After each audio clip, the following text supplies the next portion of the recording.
Bonjour. Aujourd'hui, on se retrouve pour un nouvel épisode d'Atmosphère de lieu. Dans cet épisode, je suis partie à la rencontre d'Isabelle, Atelier Saint-Loup à Nantes. Isabelle, je l'ai rencontrée à Paris, dans la boutique La Manufacture parisienne, il y a quelques années. On a discuté, on a accroché, et maintenant, à chaque fois que je viens à Nantes, je passe lui faire un petit coucou. Et accessoirement, lui acheter un souvenir. Bon, ça, il ne faut pas trop le dire.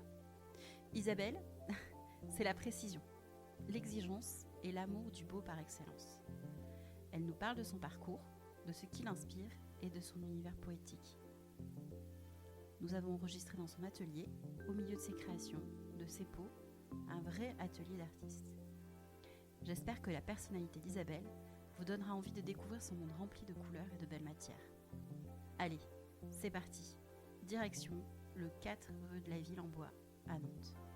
Bonne écoute.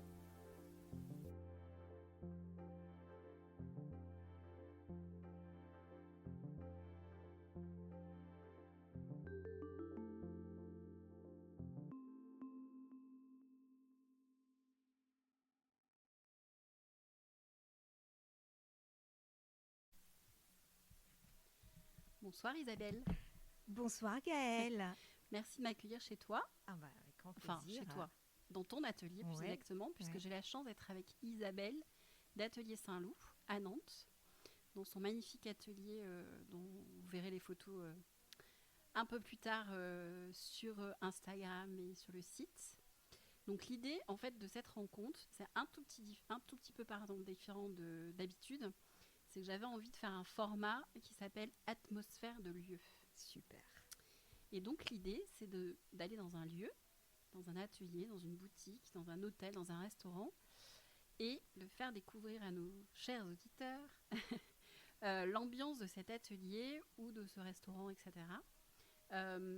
Déjà pour qu'ils viennent te voir et pour faire découvrir aussi des gens qui ont, à mon sens, un univers un petit peu atypique qui met du sens dans leur métier d'une part et qui sont engagés. Un lieu habité. Un lieu habité, voilà. Tout à fait. Et je trouvais que tu faisais bien sûr partie de ce genre de personnage. Merci Gaëlle. Donc est-ce que tu pourrais te présenter Isabelle ? Qui es-tu et qu'est-ce que tu fais dans ce bel atelier à Nantes ? Alors, je m'appelle Isabelle, j'ai une formation de styliste à la base. Donc j'ai travaillé assez longtemps dans le textile. J'ai commencé dans les maisons de couture à Paris après mes études.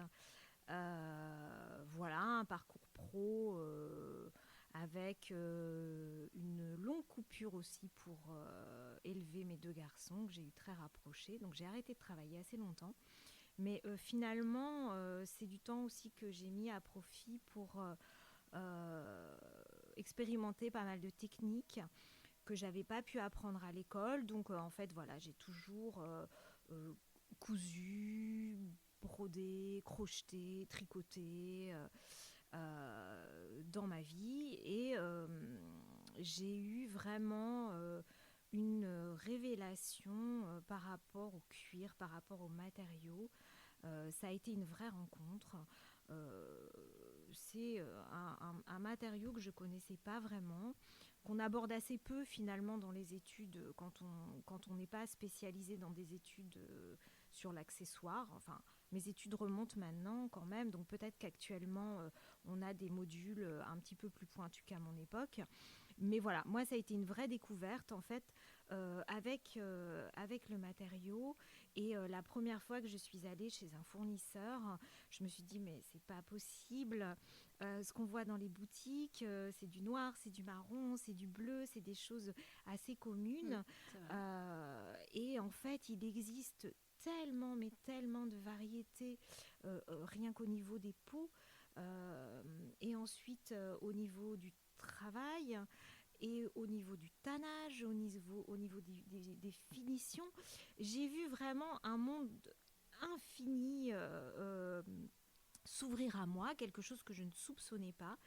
Et là, je me suis dit, voilà vraiment quelque chose qui me parle, certainement un matériau à faire connaître sous un autre angle que ce qu'on voit déjà dans les boutiques. Parce que c'est vrai que j'ai toujours aimé trouver les vêtements qui s'accordaient bien à ma personnalité.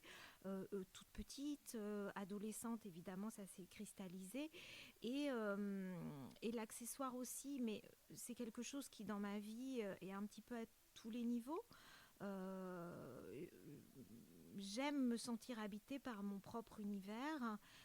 J'aime évidemment porter des vêtements, être accompagnée par des vêtements qui me ressemblent. Mhm. Et je trouve que c'est un vrai plaisir de pouvoir offrir ça à mes clientes et d'avoir la formation suffisante pour savoir comment les accessoiriser, que ce soit dans leur vie personnelle ou dans leur vie professionnelle Mhm. au quotidien. On Donc, regardait là le sac que tu proposais justement pour ranger mon appareil photo. exactement. Mhm. On fait vraiment Mhm. même des Du sacs de sur-mesure, métier. ouais. Voilà, Ouais. on a créé même des sacs à dos pour des musiciens avec énormément de contraintes en fait. Les gens viennent souvent à l'atelier. Je leur demande quand on a des sur-mesures à faire de m'apporter vraiment tout ce qu'ils vont mettre à l'intérieur. Et ça, c'est un challenge pour moi génial Mhm.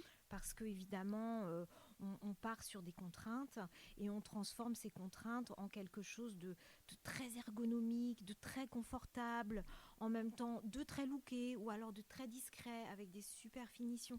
Donc ça c'est Et vraiment solide. voilà qui va se Voilà, patiner, un matériau et un objet qui va se patiner avec le temps voilà et qui peut même se transmettre, pourquoi pas. exactement C'est vraiment ta particularité. Voilà, voilà le voilà travail de la couture voilà solide qui dure dans voilà le temps.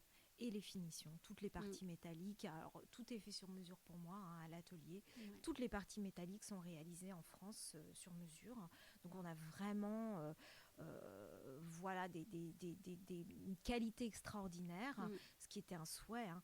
Alors, il faut savoir, pour répondre aussi à ta question, Gaëlle, que moi, je viens d'une famille d'artisans. C'est quelque chose que j'ai toujours observé. Voilà, mes oncles, mon père, mon grand-père, ils font tous partie de corps de métier un peu différents, mais j'avais dans la famille des tailleurs de pierre, des ébénistes, D'accord. voilà, mes oncles ont refait beaucoup de manoirs en Bretagne, Mm. voilà. Et c'est quelque chose dans lequel j'ai baigné toute petite. Mais j'avais pas ce désir-là, moi. Quand j'étais étudiante, j'avais vraiment envie de faire de la mode. Peut-être même que je ne soupçonnais pas qu'on pouvait créer son propre atelier et arriver à développer son propre univers, pardon, de façon très Mhm. très personnelle. Mhm. C'est un chemin de vie, voilà. Moi, je l'ai fait quand j'avais déjà une certaine maturité professionnelle et surtout après avoir testé différentes options dans Ouais, ma ouais. vie. C'est vrai que l'atelier, maintenant, cette année, je fête mes 10 ans, mais j'ai commencé réellement à travailler le cuir il y a 13 ans. J'ai D'accord. appris toute seule. D'accord. Voilà, Donc pendant 3 ans, tu t'es auto-formée, on va dire ça comme ça. voilà, Hein. quand mes enfants étaient Tu couchés. faisais des tests Voilà, matière et... ouais, ouais. Et D'accord. très très vite, j'ai perçu l'amour que les gens avaient par rapport à ce matériau. Mhm. Et très vite, les premières demandes que j'ai eues, qui venaient évidemment de mon cercle d'amis et de connaissances, ça a tout de suite été des choses très techniques. D'accord. Couvrir des agendas, proposer des petites pochettes, mais pour tant de stylos, Mhm. pour tel contenant. Très vite, ça a été très technique et je me suis dit, tiens, c'est assez particulier par rapport à la mode, en Mhm. fait, où on achète plutôt enfin, ce sont des achats à plaisir, Ouais. même si on est quand même guidé par la saisonnalité. Le cuir, j'ai tout de suite vu qu'il y avait vraiment ce désir de durabilité Ouais. et Et d'essentiel, en fait, j'ai envie de dire. voilà, Le voilà. quotidien est d'essentiel. Mm, mm, C'est les objets, les créations que tu fais, ça touche à cet univers-là. Ça va être voilà, une trousse voilà, parce qu'on va faire du journaling, par exemple, tous les jours. Ça va exactement. être le petit, je ne sais plus comment tu l'appelles, mais le petit étui pour le tram, pour les tickets de tram, tout ce genre de Oui, choses. bien Donc on est sûr. sur du quotidien là aussi. Voilà. Mais c'est amener Oui, du beau et du pratique oui, aussi, oui. et de l'essentiel dans du quotidien. En fait. Voilà. Moi, c'est comme ça que je perçois ta marque aujourd'hui C'est exactement ça. et les objets que tu crées aujourd'hui. Voilà. En fait. Avec, c'est vrai, quand je conçois un nouveau produit, un nouveau modèle à l'atelier, je pars toujours des contraintes. Voilà, qu'est-ce qu'on peut y mettre à l'intérieur en termes de volume, mais aussi bien sûr en termes de poids. Il faut savoir que moi j'ai un travail du cuir qui est assez particulier. Les choix que j'ai faits il y a 13 ans, j'y suis toujours fidèle en fait. Ouais. Tout ce que j'ai posé il y a 13 ans était déjà sur le bon chemin, sur le chemin que j'avais envie de prendre. C'est-à-dire que moi je ne colle pas.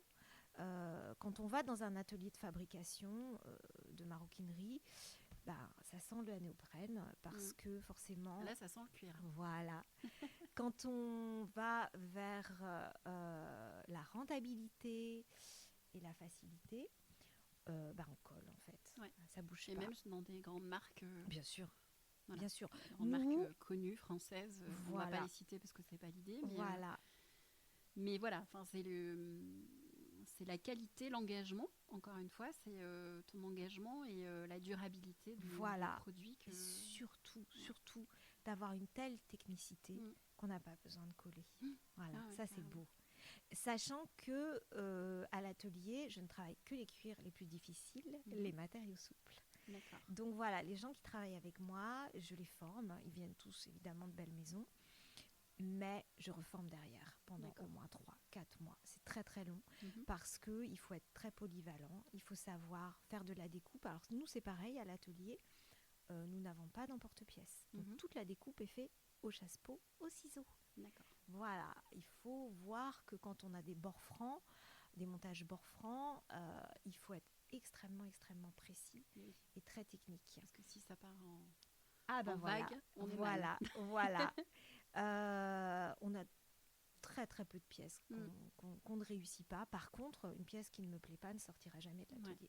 Voilà. Oui, tu as une vraie exigence et du travail bien fait, bien exécuté, dans les règles de l'art. Voilà, exactement. Et ça, c'est une très très grande satisfaction de savoir que de A à Z, on ne compte pas notre temps, on ne compte pas évidemment le matériau. Voilà, ça c'est quelque chose qui fait que l'atelier, j'ai toujours été très prudente, comme je te le disais tout à l'heure, et j'ai toujours pris mon temps pour tout. En fait, très vite, on m'a demandé des sacs. Alors, au début, moi, j'étais spécialisée dans la petite maro, je voyais pas trop. Je me disais, sacs, il y a plein de gens qui en font très bien, en fait. Bien sûr, Pourquoi me demander des sacs ? Moi, je suis bien avec ma petite maro, je suis bien équipée, voilà, les petites choses. Et puis finalement, j'ai eu envie moi-même d'un sac. Et alors, je ne me voyais plus du tout acheter un sac dans le commerce. C'était impossible. Donc, c'est comme ça qu'est né le premier sac de l'atelier, qui est le sac XS, que je porte toujours. Je porte toujours, c'est toujours mon sac fétiche. Qu'on a évidemment sorti, décliné dans tellement de coloris, tellement de finitions. Maintenant, en plus, on a le matelassé. Voilà, je pense que le matelassé, on est les seuls en Europe, peut-être même plus largement à le faire à la main. C'est pareil, c'est une technique qu'on a développée en interne à l'atelier. Tous les matelassés qui existent sur le marché sont faits avec des machines automatisées. Oui, donc nous, ça n'a rien à voir, évidemment.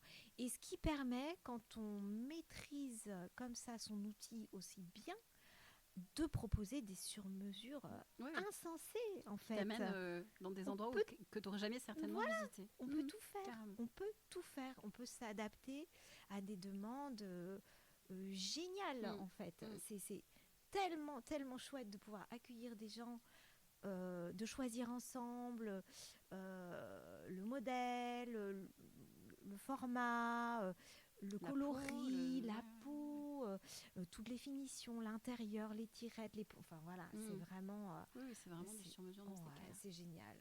Alors moi, j'avais une question, puisqu'on en avait déjà parlé bien avant. Tu t'imagines la question que je vais te poser ? C'est que tu as choisi le matériau cuir. Ah oui. Et alors que tu es végétarienne. Oui. Alors, je ne sais pas si le terme « alors que » et machin, mais voilà. Moi, dans mon cerveau de binaire, Ça m'a toujours étonnée en fait. Ah oui, Ça m'a toujours étonnée parce que par définition, j'imagine que quand on est végétarien, ce que je ne suis pas, donc je peux avoir plein d'a priori sur le sujet très certainement, mais que voilà, comme on consomme pas de viande, et ben on va pas aller tuer une vache pour récupérer sa peau. voilà. C'est aussi basique que ça. Bien sûr. En fait, là, on rejoint vraiment toute la complexité de l'être humain. Et c'est ça qui est génial. C'est que moi, j'essaye dans ma vie de n'être pas hermétique, d'être très ouverte et de ne pas avoir d'a priori. Voilà. Alors, le fait d'être végétarienne, c'est très particulier parce que je l'ai toujours été. C'est ça. Ce n'est pas un choix, en fait. Je n'ai jamais mangé de viande. Parce que ce sont tes parents donc qui t'ont amené vers ça ou c'est pas parce du que tout, toi, ils m'ont forcé. D'accord. Ils m'ont forcé parce que je suis quand même, je suis plus toute jeune. Je suis née dans les années 70. Alors dans ces années-là, c'était impensable. Oui, un enfant ça, végétarien, mais c'était vraiment quelque chose de tu étais précurseur. Très très problématique. Voilà. Donc c'est quelque chose dont j'ai extrêmement souffert parce que j'ai toujours été en marge par rapport à mon alimentation. Et ça a été très très compliqué jusqu'à ce que moi-même je me mette à cuisiner vraiment ce que j'aimais quand j'avais une vingtaine d'années. J'ai eu la chance aussi de rencontrer, j'ai eu un petit ami végétarien quand j'étais plus jeune. Alors ça, c'était vraiment totalement surprenant. Mais voilà, donc quelque chose comme le fait d'être végétarien, c'est très intime. Je ne milite pas du tout. Mes enfants, mon fils aîné l'est devenu parce que mes enfants m'ont toujours vu manger différemment. Par contre, quand ils étaient petits, je leur ai acheté de la viande. Voilà, j'ai pris sur moi, j'ai cuisiné. Parce que j'ai été éduquée dans une société qui consommait de la viande, en fait. Midi, même soir. On voyait, parce que j'ai envie de le mettre au passé, que ce chemin-là d'alimentation. Voilà. Donc moi, j'étais un extraterrestre, toute petite, ado. J'ai vraiment fait très très peu de rencontres de gens. J'ai connu des gens qui, évidemment, avaient des périodes végétariennes, je pense surtout les femmes, en fait. Mais je ne connais pas vraiment de gens comme moi, en fait. Et voilà. Et en fait... tout ça pour dire que le fait de manger de la viande, c'est quelque chose qui appartient aux autres. Mais le fait de manger de la viande produit forcément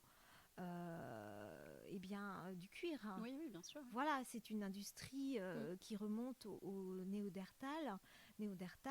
On a déjà les prémices de ce que c'est de travailler les peaux. Donc c'est quelque chose qui fait partie de notre patrimoine humain, j'ai envie de dire. Même si moi je ne participe pas à ça, je suis dans la société humaine. Ça veut dire qu'il y a une dimension écologique aussi. Exactement. En fait, quand on décide de manger un animal, on va pas jeter sa peau. Voilà, on va essayer d'en faire quelque chose de beau, en fait. Et lui rendre hommage quelque part. Exactement. Et aussi, j'ai envie de dire que par rapport aux matériaux, je n'ai jamais rencontré dans ma vie professionnelle de matériaux aussi nobles, aussi durables. Donc, quand on est dans une conception du bel objet, de l'investissement qu'on fait par rapport à cet objet qui va nous accompagner et qui va finalement être performant pendant des dizaines d'années, quand il est bien construit, quand il est comme chez moi, choisi avec tant de soin, quand on choisit les meilleures tanneries. Moi, je travaille avec des tanneries en France. On est dans des domaines de l'excellence. J'ai quelques tanneries en Italie ou en Espagne, mais je ne vais pas plus loin. Donc moi, toute la filière, j'ai toutes les normes qui existent en fait. Oui, la traçabilité de la peau. Exactement. Je travaille avec les plus beaux matériaux. Donc il faut savoir faire la part des choses en fait. Moi, évidemment, je suis absolument contre les marques de textiles qui vont produire du sac. le travail du cuir, ça doit rester un travail de spécialiste, d'expertise. Donc voilà, moi je me place en fait dans ce domaine-là. D'accord. Donc on n'est pas dans, j'ai envie de dire, évidemment la fast fashion et l'hyper-consommation. Ouais. Voilà, moi c'est quelque chose... j'ai envie d'employer des mots un petit peu forts, mais c'est quelque chose, par contre, où j'ai du mal à être dans la tempérance. Ouais. Voilà, donc quand on choisit d'acheter des belles chaussures ou un beau sac, on le choisit extrêmement bien. Peut-être qu'on économise 1 an, 2 ans, 3 ans pour s'offrir le bel La objet. pièce, oui. Voilà, donc moi, par rapport aux matériaux, j'ai aucun problème. C'est vrai que... Moi non plus, hein, mais Voilà. ça m'a toujours, cette histoire m'a toujours interpellée. Et en oui, fait. et oui. Mais parce que j'aime les personnes clivantes et que pour moi, ça, c'est un vrai engagement Tout là à aussi. fait. Tout à fait. C'est une vraie ligne de conduite et de bien pensée, sûr. en fait. Voilà. Alors, j'anime aussi des séminaires avec des jeunes quand j'ai un petit peu de temps au mois de janvier. Et j'ai aussi beaucoup de questions sur les nouveaux matériaux, Ouais. ce qu'on appelle le cuir végétal, Oui, mais ça, qui n'est en soi pas du tout un cuir. Et je trouve ça très, très intéressant. Le jour où on me présentera un matériau qui allie toutes les qualités que moi, je trouve au cuir, je serai la première à le faire. Voilà. Donc là, j'achète, j'expérimente, je suis démarchée par évidemment toutes ces nouvelles marques qui émergent et qui vont, à mon avis, dans le bon sens. Mais on n'y est pas. Ouais. Je ne pense pas d'ailleurs que dans ma vie professionnelle, on y sera. Voilà, je pense le que... temps nous le dira. Exactement, mais c'est assez compliqué parce qu'il y a forcément des choses qui pêchent. Quand on récupère de la pulpe, de la fibre, d'ananas, de raisin, voilà, de tous ces déchets végétaux qui seraient super en fait comme matériaux clean, forcément il faut trouver des adjuvants pour retrouver la structure. Toujours très clean, eux, peut-être. Voilà. Ou s'ils le sont, ils n'ont pas la durabilité. Ouais. Donc voilà, on est dans ces recherches-là. Je suis très attentive à tout ça. Je mène une veille constante, que ce soit sur l'étannage d'ailleurs, ou sur les matériaux innovants. Je trouve ça génial. Peut-être que c'est déjà possible dans le vêtement, peut-être que c'est même déjà possible dans la chaussure, sur des petits formats. Moi, dans mon métier, pour l'instant, non. Isabelle, si on revient sur l'atelier aujourd'hui, donc c'est un atelier, mais est-ce que tu accueilles du public régulièrement, des clientes, tous etc. tous les jours. Tous les jours. Donc on peut arriver, voilà, et dire je veux venir voir, acheter une pièce, etc. Oui. Je crois que sur la semaine, c'est plutôt sur rendez-vous. C'est exclusivement sur rendez-vous. L'après-midi. Voilà, sauf le samedi. Le samedi après-midi, une semaine sur 2, je suis à l'atelier et j'accueille. Oui, parce que le reste du temps, tu es donc à Paris. À Paris, oui. Dans une boutique. Très jolie boutique. Voilà, une très jolie boutique. La boutique d'Herveline, qui est la manufacture parisienne. Oui. Et donc, tu partages ton temps entre cet atelier et la boutique. Voilà. La boutique, j'y suis une semaine sur 2. Alors, je rentabilise mes déplacements, déjà pour aller à la rencontre de mes clientes, faire quelques rendez-vous pro et également en profiter pour aller voir mes fournisseurs le jeudi. Donc, c'est ma journée fournisseur. Parce que j'essaye vraiment de travailler en proximité. Toutes les personnes qui interviennent dans le moindre achat de l'atelier, je les connais personnellement. Je tiens aussi à avoir ces rapports humains qui participent en fait. C'est indispensable. Exactement. Mais ça participe à l'amour que tu mets dans chacun de tes objets. Oui, quelque je part. sais qui construit les matériaux, je sais comment ils sont fabriqués. C'est aussi intéressant parce que ça me permet de sourcer, de tester de nouvelles choses. J'ai quand même en face de moi des grands professionnels, que ce soit sur le laiton, le Xamax, le nickel, enfin voilà, on parle de plein de choses. C'est très très instructif toujours. Et puis, le vendredi et samedi, ce sont mes 2 journées où là, j'accueille ma clientèle parisienne. Donc, dans la boutique d'Herveline, très très jolie boutique où on peut trouver pas mal de créateurs. On a beaucoup de De céramistes, créatrice, même j'ai envie de de dire, hein, créatrices, essentiellement. Oui. c'est vrai. C'est une boutique Voilà, qui met en avant le savoir-faire féminin. exact. Et j'ai aussi ma grande amie Madeleine qui expose son travail, qui elle a une ligne de vêtements qui s'appelle Sisseur, que j'adore. Voilà, donc c'est vrai que ce sont des moments toujours d'amitié, de partage et de travail en collaboration. Ouais. Très bien. Sinon, autre question, qu'est-ce qui t'inspire aujourd'hui? Oh là là, tout.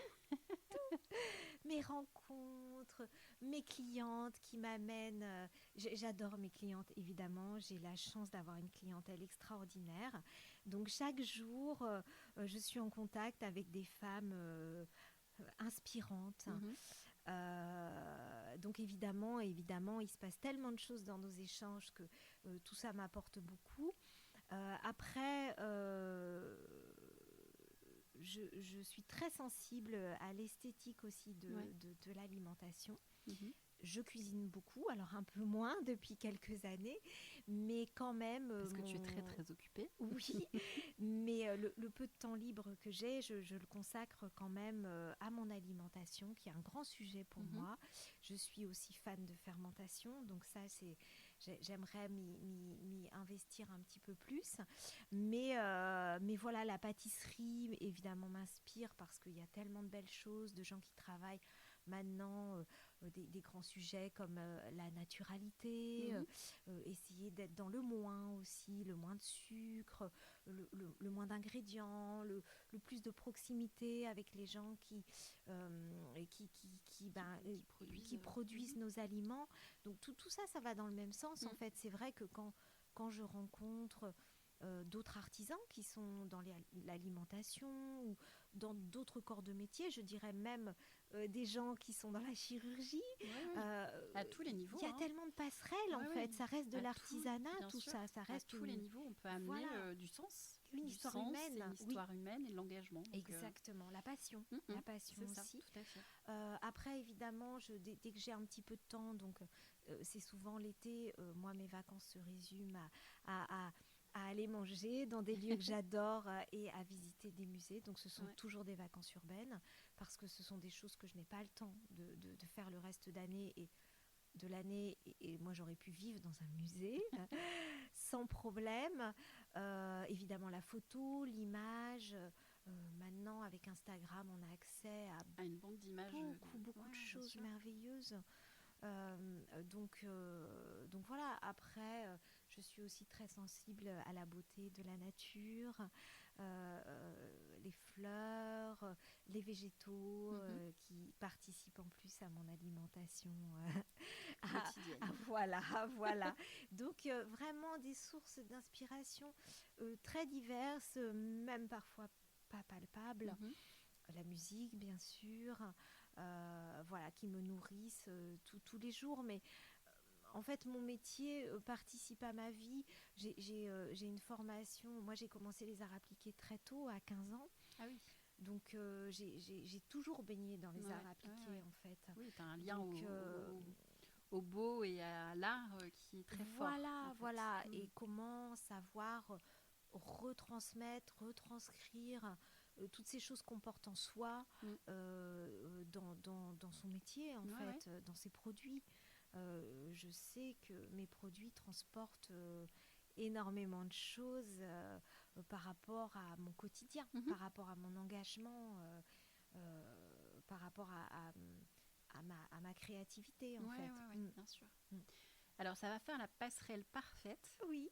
Avec le petit exercice que je t'ai demandé. Ah, génial. Le petit exercice que je t'ai demandé consiste à décrire ton lieu, l'atmosphère de ce lieu, à travers un mood board sensoriel. Oui. Qui va passer par tous les sens. Génial. Voilà. Donc pour moi, c'est important parce que ça participe, je trouve, à l'atmosphère. Je ne trouve pas d'autre mot que ça parce que c'est vraiment ça. à ton univers, à tout ce genre de choses. Donc je te laisse, je sais que tu as fait tes devoirs. Oui, tu es parfaite. Je suis très appliquée. Donc je te laisse me dire ce que t'a inspiré cette demande. Alors, Gaëlle, pour débuter, tu m'avais demandé de présenter un son. Alors, j'ai un peu réfléchi parce que c'est vrai qu'il y a beaucoup de sons de la nature que j'aime, mais finalement, les moments à l'atelier où je suis très inspirée et très concentrée, ils sont rares. C'est souvent le dimanche quand je viens toute seule travailler et que j'arrive à m'échapper un petit peu de mon travail. Et je suis accompagnée par une playlist que j'alimente tous les jours. Et alors, il y a deux... J'ai eu du mal à être sélective parce que j'aime beaucoup de choses, mais il y a un artiste que j'adore, qui est un jeune artiste d'une 30aine d'années, qui est parisien, qui s'appelle Ojar. Et c'est mon fils cadet qui m'a fait découvrir ce morceau. Il s'appelle Les coursiers de l'exil. Alors, moi, dans tout, j'aime la rondeur, j'aime l'harmonie, j'aime la douceur. Et ce morceau, vraiment, est très, très mélodique. D'accord. Voilà, il faut aller l'écouter. Je le mettrai en écoute aussi un petit peu sur Instagram. Génial, génial. Quand le podcast sera en ligne, voilà. Je ferai découvrir ce bel artiste. Et je lui mettrai en référence tout ce que tu voudras nous confier. Très bien, très très bien. Le deuxième morceau, parce que j'en propose deux, c'est une artiste qui est une femme exceptionnelle, qui est dans le son, mais qui est aussi dans énormément le mouvement, elle est une artiste vraiment habitée, c'est Kate Bush. D'accord. Qui me transporte complètement depuis des décennies. Et c'est pareil, le morceau, j'ai eu du mal, mais j'ai choisi le morceau Moving, qui est, elle est au sommet de son art. Elle est au sommet de la performance, elle est au sommet de la maîtrise de sa voix. Et quand j'écoute ce morceau, je la vois danser. C'est merveilleux. C'est merveilleux. Ça donne envie de danser. Oui, oui. Ça donne envie d'être Kate Bush. Donc voilà, deux artistes qui me transportent. Vraiment, vraiment loin. Super. On te suit vraiment loin. Oh, super. Ensuite, un livre. Là, c'est pareil, hein, c'est difficile d'en choisir un. J'en ai choisi deux, mais du même auteur. Bon, ça va, tu es pardonnée. Voilà, vraiment le livre que je trouve d'une complexité et en même temps d'une simplicité merveilleuse, c'est L'éloge de l'ombre. Ah, oui. Alors beaucoup de gens le connaissent. Ouais. Moi, c'est un livre que j'offre beaucoup. Je l'ai offert à mon fils, un de mes fils. C'est un livre socle. Oui. C'est un Mais livre... c'est sur la relation poétique à la lumière. Voilà. Et à l'ombre. Où nous, on est dans des sociétés où effectivement, on recherche beaucoup la lumière. Voilà. Et que dans l'objet notamment, le jeu de l'ombre fait l'objet aussi. Voilà. Donc c'est vraiment ce vent. Il y a là aussi un mouvement quelque part. Oui. Qui est assez, c'est vrai, magique et poétique dans ce livre. C'est vrai qu'il est assez complexe. Oui. Dans la façon dont il est écrit. Oui. Mais c'est très philosophique et très poétique. C'est ça. C'est un livre ancien. Il date de 1933. Ça aussi, ça me plaît. Mais en fait, il reste d'une grande modernité. L'auteur, c'est Junichiro Tanizaki, dont j'ai à peu près lu toute la très très grande bibliographie. C'est le seul que j'ai lu de lui. Ah ouais, je te conseille à peu près tout. C'est un écrivain merveilleux. Moi, je suis une grande fan de la culture japonaise. Et ce que j'aime justement dans ce livre, c'est que ça rejoint la complexité de l'être humain dont je parlais tout à l'heure. On est aussi sur une approche des codes sociétaux du Japon, du Japon ancestral et de la modernité. Et je trouve que cette approche de la lumière est très intéressante. Moi qui n'aime pas forcément être dans la lumière. Oui, tu as un côté très discret. Exactement. Je trouve qu'on est encore dans cette idée de rondeur et en même temps de grande intimité dans ce livre. Et ça, même limite sensualité, j'ai envie de dire. Exactement, exactement. On est aussi dans beaucoup de pudeur. Voilà, c'est vraiment un livre qui est sur c'est un essai vraiment sur l'esthétisme en fait. Je pense que tous les jeunes créatifs, d'ailleurs c'est pour ça que je l'ai offert à un de mes fils, devraient le lire. Voilà, c'est un livre d'apprentissage. Je suis d'accord. L'autre livre du même auteur que je conseille, c'est Le meurtre d'Otsuya. D'accord. Il y en a beaucoup, il y en a beaucoup que j'adore. Il y a aussi Le pont flottant des songes que j'adore. Mais Le meurtre d'Otsuya, je l'adore parce que je l'ai lu lors de mon second voyage à Tokyo, lors d'une nuit d'insomnie. Donc, c'est peut-être le moment aussi qui s'est ancré, le mariage du moment et de la lecture. C'est un très très bon souvenir en fait. Et c'est un livre que j'adore. Là, c'est un roman, mais qui nous plonge encore dans le Japon ancestral. Donc, c'est une histoire d'amour. Voilà, c'est très très beau. C'est très très beau quand on aime le Japon. C'est plus un livre coup de cœur, en fait. Voilà. Ensuite, tu m'as demandé la matière. Alors, pour le toucher. Forcément, c'est le cuir. Forcément, ça serait certainement un agneau, un appât, un agneau qui regroupe tout ce que j'aime dans le cuir, la souplesse, l'élasticité, la rondeur, la sensualité et un matériau qui est très très polyvalent au niveau technique. Voilà. Ensuite, une saveur. Les gens qui me connaissent ne vont pas être étonnés. Évidemment, je vais présenter le matcha parce que le matcha, il infuse dans mes veines. J'en consomme tous les jours. J'aime goûter les thés japonais particulièrement.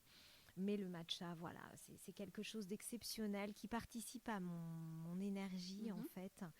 J'aime le rituel aussi de le préparer avec le fouet, avec le shazen. J'aime tout. J'aime la mousse, j'aime la saveur très, très caractéristique, très verte et qui rejoint presque l'algue, en fait. C'est ce que j'allais dire, c'est la saveur de l'algue. Voilà, donc on rejoint les saveurs marines que j'adore. On rejoint la 5e saveur, l'umami, voilà, qui est quelque chose que j'essaye de goûter chaque jour, en fait. Voilà. Donc le matcha, forcément, j'aime sa couleur, j'aime sa densité, j'aime tout. Voilà. Je valide le matcha. Et pour terminer, tu m'as demandé une odeur. Alors là, c'est pareil parce que l'odeur, c'est très précieux. C'est aussi très intime. L'odeur du cuir, je ne la sens plus. Là, ça sent. Mais ça ne me dérange pas, pas du tout. Voilà. C'est très subtil, mais... Voilà.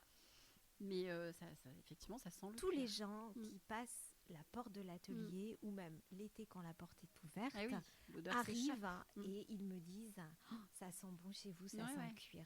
Alors je suis très fière de pouvoir répondre oui, ça sent le cuir parce que ça ne sent pas la colle chez moi, nous n'en utilisons pas. Mais cette odeur, je peux plus la noter en fait parce que peut-être que même moi, je sens le cuir sans m'en rendre compte. Écoute, je ne sais pas. Je ne peux pas te répondre. Voilà, par le matériau. Mais ça serait joli comme idée, en fait. Oui, tout à fait. Tout à fait. Donc, j'ai choisi quelque chose qui rejoint encore l'alimentation, mon alimentation. Et même si c'est fluctuant, je pense... dans la saison, en fait, les odeurs qu'on a envie de rencontrer, les odeurs dont on a envie d'être accompagné. Pour moi, il y a une grande saisonnalité dedans. Et là, la saison me fait choisir la feuille de figuier. Parfait. Voilà, qui est une odeur Oui, dont je ne lasse pas. Mm-hmm. En ce moment, j'ai des feuilles de figuier qui sèchent partout chez moi pour faire des laits infusés, pour faire des boissons, pour faire tous les kéfirs ou les kombucha infusés au figuier. Voilà, et quand je brise une feuille de figuier, je suis au paradis. Super. Voilà. Écoute, ce mood board est juste magnifique. Oh, merci Gaëlle. Merci beaucoup à toi. Oui, ça a été quelque chose de très spontané. Voilà. Ouais, mais c'est l'idée de toute manière de toujours ce podcast, c'est de rester dans la spontanéité. Oui. Je crois que tu as un bateau à prendre pour rentrer chez toi. Oui, je prends le bateau matin et soir. Il va falloir qu'on mette fin malheureusement à ce podcast. Mais j'ai passé vraiment un excellent moment avec toi. Merci Gaëlle. Et tu sais que quand je viens à Nantes, je viens toujours te voir. Donc, Oh oui, avec grand plaisir. Avec grand plaisir. Donc, n'hésitez pas et je mettrai l'adresse de l'atelier. Voilà. J'espère avoir partagé l'amour de mon métier, mais aussi avoir un petit peu transmis mes valeurs, mes codes sensibilité. Et ma sensibilité, tout à fait. Je suis persuadée qu'elle est passée au travers du micro. Merci Gaëlle. Merci à beaucoup. Toi et à très vite. À bientôt. Merci d'avoir écouté cet épisode avec Isabelle d'Atelier Saint-Loup. J'espère qu'à l'écoute, vous avez pris autant de plaisir que moi à l'enregistrer. Si vous voulez m'aider à faire connaître le podcast, c'est très simple.